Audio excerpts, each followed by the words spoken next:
Hi friends, welcome to DD study vlogs. இந்த வீடியோவில் என்ன பார்க்க போகிறோம்னா 11th 12th இருக்க இம்பார்ட்டண்டான, அதாவது சிலபஸில் கவர் ஆகிற லெசன்ஸ் தான் பார்க்க போகிறோம். ஆல்ரெடி வந்து 6th to 10th வரைக்கும், அதாவது சோசியலில் ஹிஸ்ட்ரி, எக்கனாமிக்ஸ், பாலிட்டியில் என்னென்ன லெசன்ஸ் படிக்கணும் அப்படின்ற வீடியோ வந்து நான் கொடுத்துருக்கேன். ஸோ அதை பார்த்துட்டு அதை படித்து முடிச்சக்கப்புறம் இந்த +1 +2 படிங்க. மொத்தமே வந்து ஒரு 50 லெசன்ஸ் அந்த மாதிரி தான் இருக்கும். இம்பார்ட்டண்டாக நம்ம படிக்க வேண்டியது பார்த்தீங்கன்னா ஒரு 40+ இருக்கும். ஸோ ஃபஸ்ட்டு அந்த மார்க் ஆர்டர் படி, வெயிட்டேஜ் படி படிங்க. ஃபர்ஸ்ட் வந்து பாலிட்டிக்கு இம்பார்ட்டன்ஸ் கொடுங்க, அதுக்கப்புறம் எக்கனாமிக்ஸ்க்கு இம்பார்ட்டன்ஸ் கொடுங்க, ஃபைனலாக வந்து ஹிஸ்ட்ரிக்கும் ஐஎன்எம்க்கும் இம்பார்ட்டன்ஸ் கொடுங்க. ஸோ அந்த ஆர்டரில் படிங்க. ஆல்ரெடி 6th to 10th வரைக்கும் நான் சொன்ன 80 லெசன்ஸ் ஃபுல்லாக கம்ப்ளீட் பண்ணேன் அப்படின்றவங்க மட்டும் அடுத்து இந்த +1 +2 இருக்க இந்த லெசன்ஸை ஒரு 40 நாள் டார்கெட் வச்சுக்கோங்க. ஒரு நாளைக்கு ஒரு லெசன் இல்லை 1.5 லெசன் அந்த மாதிரி கம்ப்ளீட் பண்ணிட்டு சைட் பை சைடாக வந்துட்டு ப்ரீவியஸாக படித்த 6th to 10th வரைக்கும் இருக்கிறத ரிவைஸ் பண்ணணும். முக்கியமாக 9th 10th திரும்ப நீங்கள் ரிவிஷன் பண்ணிட்டே தான் வந்து +1 +2 படிக்கணும். ஸோ அந்த மாதிரி வச்சுக்கிட்டு படிங்க. இப்போ 11th ஹிஸ்ட்ரியில் என்னென்ன லெசன்ஸ்னு பார்த்துடலாம். வால்யூம் 1ல வந்து ஃபர்ஸ்ட் லெசன், இது வந்து யூனிட் 6ல கவர் ஆகும். தமிழ் சொசைட்டி அந்த சிலபஸ்ல அந்த டாபிக்லையும் கவர் ஆகும். பண்டைய இந்தியா தொடக்கம் முதல் சிந்து நாகரிகம் வரை. இதில் ஃபுல்லா நம்ம படிக்க தேவையில்லை, சிந்து நாகரிகம் மட்டும் படிச்சா போதும். பேஜ் நம்பர் வந்து 12 to 18. செகண்ட் லெசன் பண்டைய இந்தியா செம்புகால, பெருங்கற்கால, இரும்புக்கால, வேதகால பண்பாடுகள். இதுலயுமே பர்டிகுலரா 27, 28, 29 இந்த 3 பேஜஸ் மட்டும் படிச்சா போதும். அடுத்த லெசன் 5 தென்னிந்தியாவில் சமுதாய உருவாக்கம், இதுவும் யூனிட் 6ல கவர் ஆகும். Page number 79. அடுத்த லெசன் 7 குப்தர்கள் 106. அடுத்த லெசன் 9 தென்னிந்தியாவில் பண்பாட்டு வளர்ச்சி 138 பேஜ் நம்பர். அடுத்த லெசன் 10 துருக்கியர்களின் வருகை. இதுல வந்து அரபியர்கள் துருக்கியர்கள் ரெண்டையுமே கொடுத்துருப்பாங்க. நீங்க துருக்கியர்கள் டெல்லி சுல்தான்ஸ் மட்டும் படிச்சா போதும். Page number 164. அதுக்கப்புறம் வந்துட்டு லெசன் 11 பிற்கால சோழரும் பாண்டியரும், இது வந்து பேஜ் நம்பர் 182. அடுத்து வால்யூம் 2ல வந்து லெசன் 12 பாமினி விஜயநகர அரசுகள், பேஜ் நம்பர் 1. லெசன் 14 முகலாய பேரரசு, பேஜ் நம்பர் 30. லெசன் 15 மராத்தியர்கள், பேஜ் நம்பர் 66. லெசன் 17 வந்து ஆங்கிலேயர் ஆட்சியின் விளைவுகள், இது வந்து ஐஎன்எம்ல கவர் ஆகும்.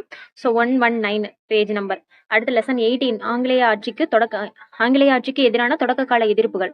ஸோ இது வந்து 139. இது எல்லாமே ஐஎன்எம்ல கவர் ஆகும். அடுத்தது லெசன் 19 நவீனத்தை நோக்கி, இது வந்து பேஜ் நம்பர் 166. மொத்தம் வந்து 11th படிக்க வேண்டிய லெசன்ஸ் இதுதான் ஹிஸ்ட்ரியில. அதாவது ஹிஸ்ட்ரியில வந்து மொத்தம் இத்தனை லெசன் நீங்க படிக்கணும். ஆனா ஃபர்ஸ்ட் வந்து பாலிட்டி, அதுக்கப்புறம் எக்கனாமிக்ஸ், அதுக்கப்புறம் தான் வந்து அதை நல்லா தரவு பண்ணிட்டு தான் நீங்க +1 +2 ஹிஸ்ட்ரி எல்லாம் டச் பண்ணணும். ஏன்னா மார்க் வெயிட்டேஜ் பார்த்தீங்கன்னா பாலிட்டி யூனிட் 6 தமிழ் சொசைட்டி, அதுக்கப்புறம் இந்தியன் எக்கனாமிக்ஸையும் தமிழ்நாடு அட்மினிஸ்ட்ரேஷன் ரெண்டையும் சேர்த்து கம்பைன் பண்ணி ஒரு யூனிட்டா கொடுத்துருக்காங்க. ஸோ இந்த ஆர்டர்ல தான் மார்க் வெயிட்டேஜ் இருக்கு.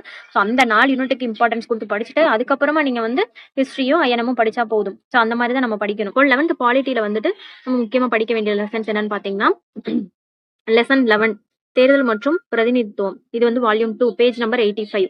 அடுத்த லெசன் 12 உள்ளாட்சி அரசாங்கங்கள், அதுவும் வால்யூம் 2. இது என்ன 5 லெசனுமே வந்து வால்யூம் 2 பேஜ் நம்பர் 113. அதுக்கப்புறம் வந்துட்டு லெசன் 13 சமூக நீதி, இது வந்து யூனிட் 5 எக்கனாமிக்ஸ்லயுமே கவர் ஆகும். பேஜ் நம்பர் வந்து 140. அதுக்கப்புறம் லெசன் 14 தமிழகத்தில் அரசியல் வளர்ச்சி, இது வந்து 168. அடுத்தது வந்துட்டு லெசன் 15 தமிழக அரசியல் சிந்தனைகள், இதுவும் வால்யூம் 2 187. இது வந்து யூனிட் 6. இந்த 2 லெசனுமே யூனிட் 6 தமிழ் சொசைட்டில கவர் ஆகிற லெசன்ஸ். ஸோ இதெல்லாம் வந்து நல்லா படிச்சுக்கோங்க. இந்த 2 லெசன் இந்த யூனிட் 5ல கவர் ஆகிற லெசன். ஸோ இந்த 3 லெசனையுமே நல்லா படிச்சுக்கோங்க. அடுத்து 11th எக்கனாமிக்ஸ். எக்கனாமிக்ஸ்னாலே 11th எக்கனாமிக்ஸ்ல இந்த 5 லெசனுக்கும் நம்ம ரொம்ப ரொம்ப இம்பார்ட்டன்ஸ் கொடுத்து தரவு பண்ணி வச்சுக்கணும். லெசன் 7, 8, 9, 10, 11 இந்த 4மே ரொம்ப ரொம்ப முக்கியம். இந்திய பொருளாதாரம், தமிழ்நாட்டு பொருளாதாரம், ஊரக பொருளாதாரம், அதுக்கப்புறம் இந்திய பொருளாதாரம் சுதந்திரத்திற்கு முன்னரும் பின்னரும், இந்தியாவின் மேம்பாட்டு அனுபவங்கள். இந்த 5 லெசனை நல்லா தரோவா படிச்சுக்கோங்க. எக்கனாமிக்ஸ்னாலே இந்த 5 லெசனை நம்ம ஒமிட் பண்ணிட்டு போகவே கூடாது. மேக்ஸிமம் இதுல இருந்து தான் வரும். எக்கனாமிக்ஸ் வந்து நம்ம 6th to 10th படிச்சிருந்தாலுமே அதுல ஒரு 15 லெசன்ஸ் இருக்கும். அதை படிச்சிருந்தாலுமே +1 +2 நம்ம கம்பல்சரி படிச்சுதான் ஆகணும். நான் மேக்ஸிமம் கொஸ்டின்ஸ் வந்து அதுல இருந்து தான் வரும். அடுத்து எத்திக்ஸ். 11th எத்திக்ஸ்லாம் வந்துட்டு பாத்தீங்கன்னா யூனிட் 6லயும் அதுக்கப்புறம் வந்துட்டு ஹிஸ்ட்ரிலையும் வந்து ஒரு சில டாபிக்ஸ் கவர் ஆகும். தமிழ் பண்பாடு ஒரு அறிமுகம், பேஜ் நம்பர் 1. சிந்துவெளி நாகரிகம், பேஜ் நம்பர் 18. தமிழ் இலக்கியங்கள் உணர்த்தும் வாழ்வியல் நெறிகள், பேஜ் நம்பர் 33. தமிழர் கலைகள், பேஜ் நம்பர் வந்து 54. திருவிழாக்கள், பேஜ் நம்பர் 88. இந்த லெசனை வந்து ஜஸ்ட் ரீட் ஆச்சும் பண்ணிக்கோங்க. ஏன்னா வந்து ஸ்டோரி மாதிரி தான் இருக்கும், ரொம்ப டெப்தா படிக்க வேண்டாம். ஸோ ஜஸ்ட் ரீட் மட்டும் வச்சு பண்ணிக்கோங்க.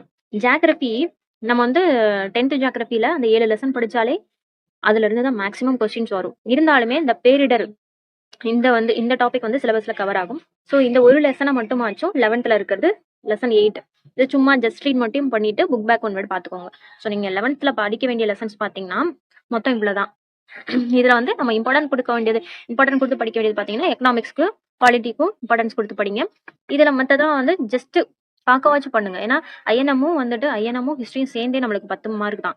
ஸோ ஐஎன்எம்ல 5 கொஸ்டின் கேட்கலாம், ஹிஸ்ட்ரில இருந்து 5 கொஸ்டின் கேட்கலாம். அதுக்கு நம்ம இவ்ளோ படிக்கணுமான்னு பார்த்தா கொஞ்சம் கஷ்டம் தான். ஸோ நம்ம வந்து எதுக்கு வெயிட்டேஜ் இருக்கோ அதுக்கு வந்து இம்பார்ட்டன்ஸ் குடுத்து நல்லா தரோவா படிச்சுக்கோங்க. அடுத்து 12th ஹிஸ்ட்ரில பார்த்தீங்கன்னா, லெசன் 1 வால்யூம் 1ல வந்துட்டு லெசன் 1 இந்தியாவில் தேசியத்தின் எழுச்சி 1 இது ஃபுல் அண்ட் ஃபுல் ஐஎன்எம்ல தான் கவர் ஆகும். இப்போ 11th ஹிஸ்ட்ரி பார்த்தீங்கன்னா, இந்த டெல்லி சுல்தான், மராத்தியர்கள், பாமினி இந்த மாரி வந்துட்டு ஹிஸ்ட்ரில கவர் ஆகுற டாபிக்ஸ்லாம் 11th வந்துரும். 12th ஹிஸ்ட்ரி பாருங்க. லெசன் 1 இந்தியாவில் தேசியத்தின் எழுச்சி பேஜ் நம்பர் 1.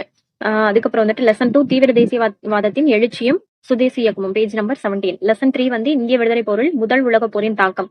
இதை வந்து ஜஸ்ட் ரீட் மட்டும் பண்ணிக்கோங்க, ரொம்ப இம்பார்ட்டன்ட் கிடையாது. லெசன் காந்தியடிகள் தேசிய தலைவராக உருவெடுத்து மக்களை ஒன்றிணைத்தல் பேஜ் நம்பர் 47. லெசன் 5 ஏகாதிபத்தியத்துக்கு எதிரான போராட்டங்களில் புரட்சிகர தேசியவாதத்தின் காலம். இது வந்து ஜஸ்ட் ரீட் பண்ணிக்கோங்க. ஜஸ்ட் ரீட்னு போட்டிருக்கத சும்மா book back one word box ஏதாவது இருந்தா அந்த மாதிரி மட்டும் பாத்துக்கோங்க. மித்த லெசன்லாம் நம்ம படிச்சுதான் ஆகணும். அடுத்து லெசன் 6 தேசியவாத அரசியல் வகுப்புவாதம் பேஜ் நம்பர் 82. லெசன் 7 இந்திய தேசிய இயக்கத்தின் இறுதிக்கட்டம் பேஜ் நம்பர் 96. அடுத்து லெசன் 8 காலனியத்துக்கு பிந்தைய இந்தியாவில் மறுகட்டமைப்பு பேஜ் நம்பர் 114. அடுத்து வால்யூம் 2ல பாத்தீங்கன்னா ஒரு புதிய சமூக பொருளாதார ஒழுங்கமைவை எதிர்நோக்குதல். இது வந்து லெசன் 9. இது ஃபுல்லாவே நம்ம 12th ஹிஸ்ட்ரியில படிக்கிறது ஃபுல்லாவே ஐஎன்எம்ல கவர் ஆகுறது. அதுல 2 லெசன் மட்டும் ஜஸ்ட் ரீட் பண்ணிக்கிறது. ஸோ டோட்டலா எத்தனை லெசன் இருக்குன்னு பாத்துக்கோங்க. 12th எத்திக்ஸ் பாத்தீங்கன்னா அப்படியே வந்து ஹிஸ்ட்ரியில கவர் ஆகும்.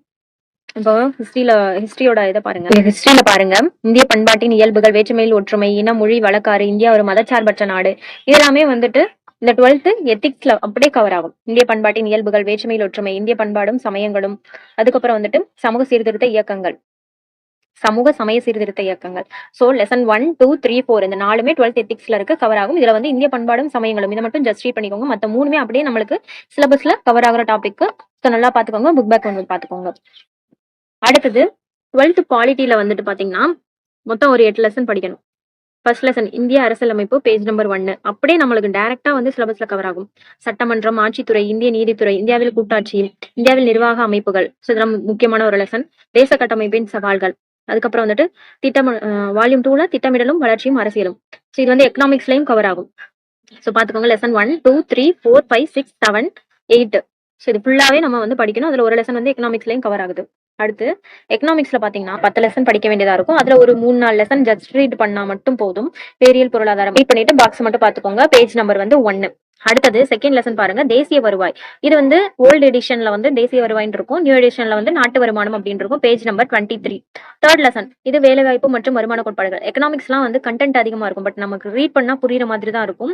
ஸோ நம்ம எல்லாத்தையுமே மகப் பண்ண வேண்டிய அவசியம் இருக்காது. ஸோ செலக்டிவா உங்களுக்கு பெஸ்டா ஏதாவது ஒரு சேனல் பாத்தீங்கன்னா அதுல வந்து அந்த லெசனை நடத்தி போட்டிருந்தாங்கன்னா அந்த வீடியோ பார்த்துட்டு இம்பார்ட்டன்டான பாயிண்ட்ஸ் மட்டும் தான் நடத்திருப்பாங்க. ஸோ அந்த வீடியோவை பார்த்துட்டு நம்ம அடுத்து ஒரு டைம் அந்த லெசனை ரீட் பண்ணிட்டு பாக்ஸ் புக் பேக் இதை மட்டும் நல்லா பார்த்துக்கிட்டா போதும். ஸோ அந்த மாதிரி தான் படிக்க முடியும். நம்ம 40 பேஜ் இருக்குன்னா 40 பேஜே நம்ம மகப் பண்ணிட்டு இருக்க முடியாது. ஸோ வந்து என்ன தேவையோ அதை மட்டும் படிங்க.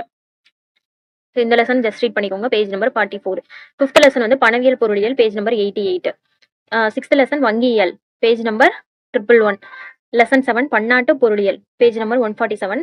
லெசன் 8 பன்னாட்டு பொருளாதார அமைப்புகள், இதை வந்து ஜஸ்ட் ரீட் பண்ணிக்கோங்க. அடுத்து பேஜ் நம்பர் 180. லெசன் 9 நிதி பொருளியல் 206. அடுத்து லெசன் 11 பொருளாதார மேம்பாடு மற்றும் திட்டமிடல் 275 பக்கம். ஸோ இவ்வளவுதான் நீங்க 12th படிக்க வேண்டியது. ஸோ இதுல வந்து எது இம்பார்ட்டனோ அதை மட்டும் ஃபர்ஸ்ட் நல்லா தரவா படிச்சுக்கோங்க. ஜஸ்ட் ரீட் பண்ணிக்கோங்க. அந்த மாதிரி சொல்லியிருக்கிற லெசன்ஸை வந்து ஒரு டைம் சும்மா ரீட் பண்ணிட்டு புக் பேக் பாக்ஸ் மட்டும் பாத்துக்கோங்க. ஸோ டோட்டலா இவ்வளவு லெசன் இருக்குன்னு பார்க்காம நம்மளுக்கு வந்துட்டு மார்ச் எண்டில் வந்து நோட்டிஃபிகேஷன் வரதா சொல்லியிருக்காங்க. ஸோ மார்ச் எண்டுக்குள்ள இந்த லெசன்ஸ் எல்லாம் கம்ப்ளீட் பண்ணிட்டு ஆல்ரெடி படிச்ச 6th to 10th நான் சொல்லியிருந்த லெசன்ஸை ரிவைஸ் பண்ணிக்கிட்டே இதை படிங்க. 6th to 10th ஃபுல்லா ரிவைஸ் பண்ணலனாலும் அட்லீஸ்ட் 9th 10th திரும்ப 9th 10th ரிவைஸ் பண்ணுங்க. இந்த வீடியோ வந்து பிகினர்ஸ்க்கு ரொம்பவே யூஸ்ஃபுல்லா இருக்கும்னு நினைக்கிறேன். அப்படி யூஸ்ஃபுல்லா இருந்துச்சுன்னா லைக் பண்ணிட்டு ஒரு கமெண்ட் பண்ணுங்க. நெக்ஸ்ட் ஒரு வீடியோ பார்ப்போம். Tata bye.